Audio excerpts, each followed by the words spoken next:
Hello friends, welcome to cooking zone. ಇದು ನಮಗೆ ರುಚಿಕರವಾದ ಮಟರ್ ಪಾಲಕ್ ಪನ್ನೀರ್ ಮಾಡೋದನ್ನ ತೋರಿಸಿಕೊಡ್ತೀನಿ. ತುಂಬಾ ಬಿಸಿಯಾಗಿದೆ. ಈ ಮಟರ್ ಪಾಲಕ್ ಪನ್ನೀರು ತಿನ್ನೋದಕ್ಕೆ ಬಹಳ ರುಚಿಯಾಗಿರುತ್ತೆ. ಒಮ್ಮೆನಾದ್ರೂ ಟ್ರೈ ಮಾಡಿ. ಈ ರೆಸಿಪಿಯನ್ನ ನಿಮಗೆ ಇವತ್ತು ಮಾಡೋದನ್ನ ತೋರಿಸಿಕೊಡ್ತೀನಿ. ಈ ಮಟರ್ ಪಾಲಕ್ ಪನ್ನೀರು ರೊಟ್ಟಿ, ಪರೋಟ, ಚಪಾತಿ, ಪೂರಿ ಯಾವುದರ ಜೊತೆಗಾದ್ರೂ ತುಂಬಾ ಟೇಸ್ಟಿ ಆಗಿರುತ್ತೆ. ಮಕ್ಕಳಿಗೆ ಲಂಚ್ ಬಾಕ್ಸಿಗೆ ನೀವು ಇದನ್ನ ಹಾಕಿ ಕಳಿಸಬಹುದು. ಮೊದಲಿಗೆ ಪನ್ನೀರ್ ಮಾಡೋದಕ್ಕೆ ಹಾಲನ್ನ ಕಾಯೋದಕ್ಕೆ ಇಟ್ಕೊಂಡಿದೀವಿ. ಹಾಲು ಚೆನ್ನಾಗಿ ಕಾಯಬೇಕು. ಹಾಲನ್ನ ಆದಷ್ಟು ಸಿಮ್ನಲ್ಲಿ ಇಟ್ಕೊಂಡು ಕಾಯಿಸ್ಕೊಳ್ಳಿ. ಹೀಗೆ ಕುದಿ ಬರೋ ಟೈಮ್ ನಲ್ಲಿ ನಾವು ಇದಕ್ಕೆ ವಿನಿಗರ್ ಅನ್ನ ಹಾಕೊಳ್ಳೋಣ. ಈಗ ಕುದಿ ಬರ್ತಾ ಇದೆ. ವಿನಿಗರ್ ಇಲ್ಲ ಅಂದ್ರೆ ನೀವು ನಿಂಬೆ ಹಣ್ಣಿನ ರಸವನ್ನ ಬೇಕಾದ್ರೂ ಹಾಕೊಳ್ಳಿ. ಈಗ ಸ್ಪೂನ್ ಇಂದ ಒಮ್ಮೆ ಚೆನ್ನಾಗಿ ಮಿಕ್ಸ್ ಮಾಡ್ಕೊಳ್ಳೋಣ. ಹಾಲು ಚೆನ್ನಾಗಿ ಪನ್ನೀರು ಮತ್ತೆ ನೀರು ಬೇರೆ ಬೇರೆ ಆಗುತ್ತೆ. ಅದು ಅಲ್ಲಿವರೆಗೂ ಇದನ್ನ ನಾವು ಕುದಿಸ್ಕೋಬೇಕು. ಇದಕ್ಕೆ ಇನ್ನೂ ಸ್ವಲ್ಪ ವಿನಿಗರ್ ಅನ್ನ ಹಾಕೊಳ್ಳೋಣ.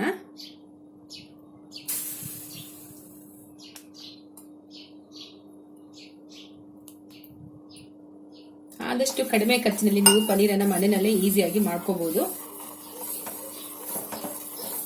ಹಾಲು ಚೆನ್ನಾಗಿ ಕುಡಿಯೋವರೆಗೂ ಇದನ್ನ ಚೆನ್ನಾಗಿ ಮಿಕ್ಸ್ ಮಾಡೋಣ. ಈಗ ಪೂರ್ತಿಯಾಗಿ ನಮಗೆ ಪನ್ನೀರು ರೆಡಿಯಾಗಿದೆ. ಇದನ್ನು ನಾವು ಒಂದು ಜಾಲ ಇಟ್ಟು ಶೋಧಿಸ್ಕೊಳ್ಳೋಣ.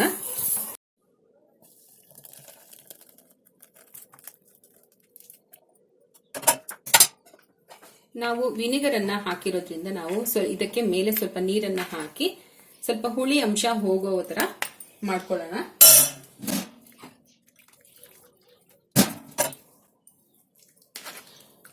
ಈಗ ಇದರಲ್ಲಿರುವಂತ ನೀರಿನ ಅಂಶ ಸಂಪೂರ್ಣವಾಗಿ ಹೋಗಬೇಕು.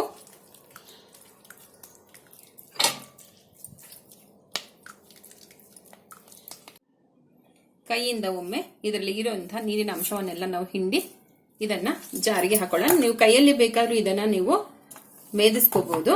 ನಾನಿಲ್ಲಿ ಜಾರ್ನಲ್ಲಿ ಹಾಕೋತಾ ಇದ್ದೀನಿ. ಇದನ್ನ ಗ್ರೈಂಡ್ ಮಾಡ್ಕೊಳ್ಳೋಣ. ಈಗ ಇದನ್ನೆಲ್ಲ ನಾವು ಒಂದು ತಟ್ಟೆಗೆ ತೆಕ್ಕೊಳ್ಳೋಣ.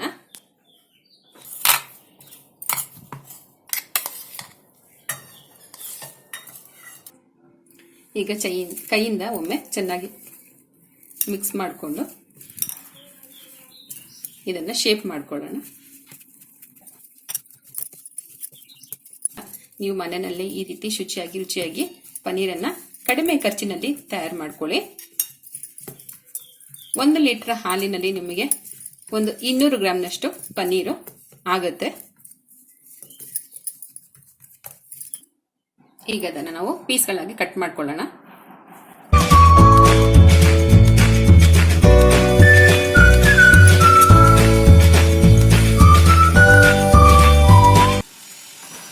ಈ ರೀತಿ ಕ್ಯೂಬ್ಗಳನ್ನಾಗಿ ಕಟ್ ಮಾಡ್ಕೊಂಡ ನಂತರ ನಾವು ಇದನ್ನ ಒಂದ್ಸರಿ ಡೀಪ್ ಫ್ರೈ ಮಾಡ್ಕೊಳ್ಳೋಣ. ಎಣ್ಣೆಯನ್ನ ಬಿಸಿ ಮಾಡ್ಲಿಕ್ಕೆ ಇಟ್ಕೊಂಡಿದ್ದೀನಿ. ಪನ್ನೀರನ್ನ ನಾವು ಡೀಪ್ ಫ್ರೈ ಮಾಡ್ಕೊಳ್ಳೋಣ.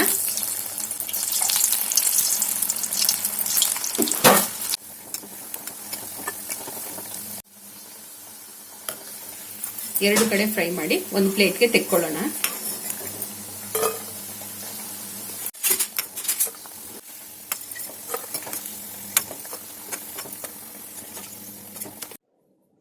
ಪಾಲಕನ್ನ ನಾನು ಚೆನ್ನಾಗಿ ವಾಶ್ ಮಾಡಿ ಬೇಯಿಸ್ಕೊಂಡಿದ್ದೀನಿ.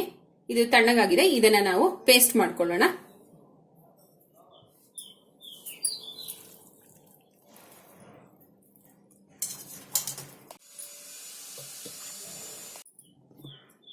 ಈಗ ಪಾಲಕ್ ಪೇಸ್ಟ್ ಅನ್ನ ಮಾಡ್ಕೊಂಡಾಗಿದೆ. ಈಗ ಬಾಣಲೆಯನ್ನ ಸ್ಟವ್ ಮೇಲೆ ಇಟ್ಟು ಆನ್ ಮಾಡ್ಕೊಳ್ಳೋಣ. ಹಾಗೆ ಸ್ವಲ್ಪ ಎಣ್ಣೆಯನ್ನ ಹಾಕೊಳ್ಳೋಣ. 2 ಸ್ಪೂನ್ ತುಪ್ಪವನ್ನ ಹಾಕೊಳ್ಳೋಣ. ಇದಕ್ಕೆ ಸ್ವಲ್ಪ ಸಾಸಿವೆಯನ್ನ ಹಾಕೊಳ್ಳೋಣ.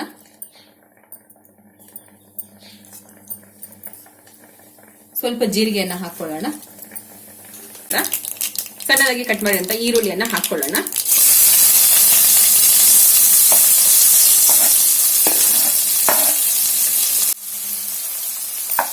ಕರಿಬೇವನ್ನ ಹಾಕೊಳ್ಳೋಣ.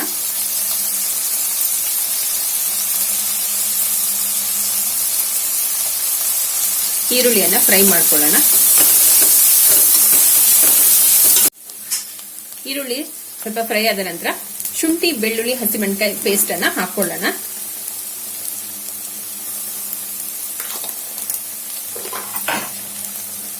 ಫ್ರೈ ಮಾಡ್ಕೊಳ್ಳೋಣ.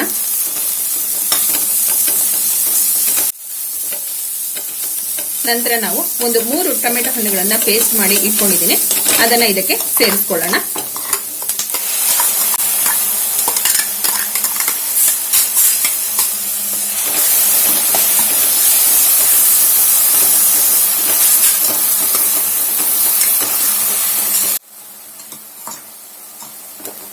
ಇದಕ್ಕೆ ಹಸಿ ಬಟಾಣಿಯನ್ನು ಕೂಡ ಸೇರಿಸ್ಕೊಳ್ಳೋಣ.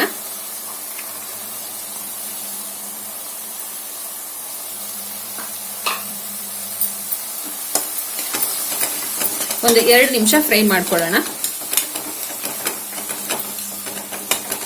ಈಗ ಇದಕ್ಕೆ ನಾವು ಅಚ್ಚ ಖಾರದ ಪುಡಿಯನ್ನ ಹಾಕೊಳ್ಳೋಣ.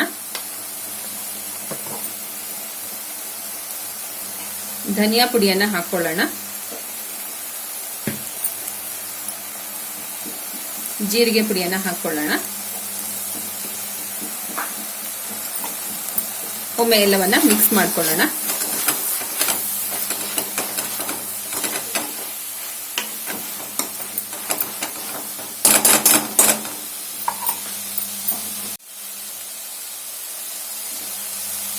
ಸ್ವಲ್ಪ ಅರಿಶಿನ ಪುಡಿಯನ್ನ ಕೂಡ ಹಾಕೊಳ್ಳೋಣ.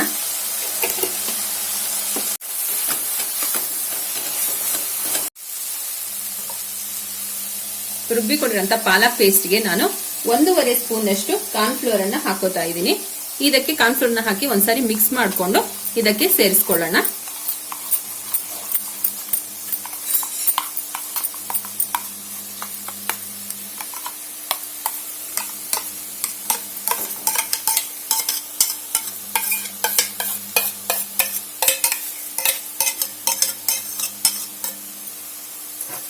ಇದಕ್ಕೆ ನಾವು ಪಾಲಕನ್ನ ಬೇಯಿಸುವಾಗ ಶೋಧಿ ಇಟ್ಕೊಂಡಂತ ನೀರನ್ನ ಇದಕ್ಕೆ ಸೇರಿಸ್ಕೊಳ್ಳೋಣ.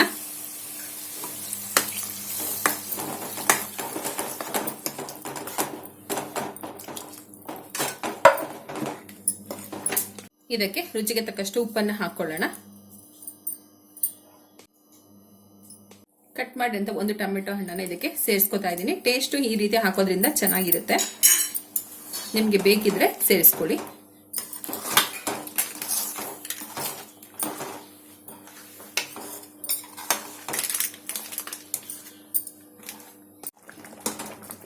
ಕುದಿ ಬರುವ ಸಮಯದಲ್ಲಿ ನಾವು ಫ್ರೈ ಮಾಡಿರುವಂತ ಪನ್ನೀರನ್ನ ಇದಕ್ಕೆ ಸೇರಿಸ್ಕೊಳ್ಳೋಣ.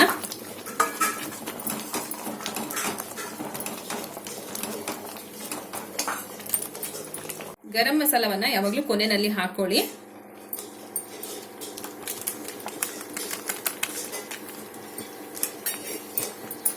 ಒಂದು ಸಾರಿ ಮಿಕ್ಸ್ ಮಾಡಿಕೊಂಡು ಒಂದು 5 ನಿಮಿಷ ಕುದಿಯೋದಕ್ಕೆ ಇಟ್ಕೊಂಡು ಆಫ್ ಮಾಡ್ಕೊಳ್ಳೋಣ ಸ್ಟವ್ ಅನ್ನ. ಕಾರ್ನ್ಫ್ಲೋರ್ ಹಾಕಿದ ನಂತರ ನೀವು ಕೈ ಬಿಡದೆ ಇದನ್ನ ಆಡಿಸ್ತಾ ಇರಬೇಕು, ಇಲ್ಲಾಂದ್ರೆ ತಳ ಹತ್ತತ್ತೆ. ಈಗ ಪೂರ್ಣವಾಗಿ ಪಾಲಕ್ ಪನ್ನೀರ್ ರೆಡಿ ಆಗಿದೆ. ಇದನ್ನ ನಾವು ಸರ್ವಿಂಗ್ ಪ್ಲೇಟ್ಗೆ ತೆಕ್ಕೊಳ್ಳೋಣ. ಈ ರುಚಿಕರವಾದ ರೆಸಿಪಿಯನ್ನ ಒಮ್ಮೆನಾದ್ರೂ ಟ್ರೈ ಮಾಡಿ. ನಿಮಗೆ ಈ ರೆಸಿಪಿ ಇಷ್ಟ ಆಗಿದ್ರೆ ನಮ್ಮ ಚಾನಲ್ ಲೈಕ್ ಮಾಡಿ, ಶೇರ್ ಮಾಡಿ, ಸಬ್ಸ್ಕ್ರೈಬ್ ಮಾಡ್ಕೊಳ್ಳಿ. ಹಾಗೆ ಕಾಮೆಂಟ್ ಕೂಡ ಮಾಡಿ. ಹೊಸ ರೆಸಿಪಿಗಳಿಗೋಸ್ಕರ ನೋಟಿಫಿಕೇಶನ್ ಬೆಲ್ ಅನ್ನ ಪ್ರೆಸ್ ಮಾಡಿ. Thank you for watching.